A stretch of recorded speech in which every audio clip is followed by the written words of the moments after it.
Le pays des droits de l'homme, ce n'est ni les États-Unis, ce n'est pas la France, ce n'est pas le Canada, ce n'est pas les autres puissances non plus. Le véritable pays des droits de l'homme, c'est Haïti. Et le père de ces droits, c'est Jean-Jacques Dessalines. Il est temps que le monde le reconnaisse publiquement. Parce qu'avant que le mot liberté ne soit prononcé dans toutes les bouches, dans les parlements et dans les rues, il a été crié dans les champs de Cannes d'Haïti, gravé dans le feu, dans le sang, dans la chair des esclaves debout. S'il y a eu un Martin Luther King, c'est parce qu'il y a eu un Jean-Jacques Dessalines. Si un noir peut aujourd'hui s'asseoir dans le même bus qu'un blanc, dans un même restaurant qu'un blanc, se loger dans un même hôtel qu'un blanc, c'est grâce à Dessalines. Si un noir peut aimer et se marier d'une femme blanche sans être pendu, sans être consumé, c'est grâce à Dessalines. Si Barack Obama a pu devenir président des États-Unis, si Kamala Harris peut être vice-présidente, si Michael Jean a pu représenter le Canada, s'il peut y avoir des grands acteurs noirs, des grands chanteurs noirs, c'est grâce à Jean-Jacques Dessalines. Si les Noirs peuvent aujourd'hui voyager,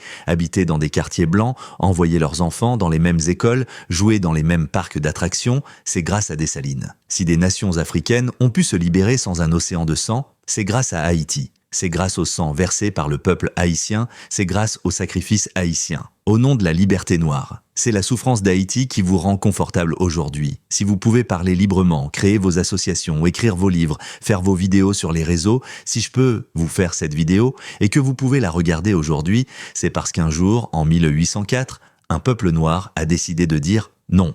Non à la soumission, non à l'esclavage, non à l'humiliation, et ce peuple noir, c'est les Haïtiens. Si vous étiez intelligent, si vous n'étiez pas ingrat, si vous n'aviez pas la mémoire courte, si vous n'étiez pas encore esclave dans votre tête, vous protégeriez Haïti comme votre trésor le plus précieux, comme un bijou sans prix. Parce que piétiner la révolution d'Haïti, c'est piétiner la liberté de la race noire entière. Supprimer le nom de Dessalines, c'est effacer la dignité de tout un peuple, de toute une race. Mais à chaque trahison, chaque complot contre Haïti pour vos petits intérêts à 2 balles, cette liberté vous échappe petit à petit jusqu'à redevenir esclave au sens propre du thème. Haïti est le berceau de votre liberté. Et Dessalines, le père de votre humanité retrouvée. Gardez ça dans votre tête, c'est votre vérité.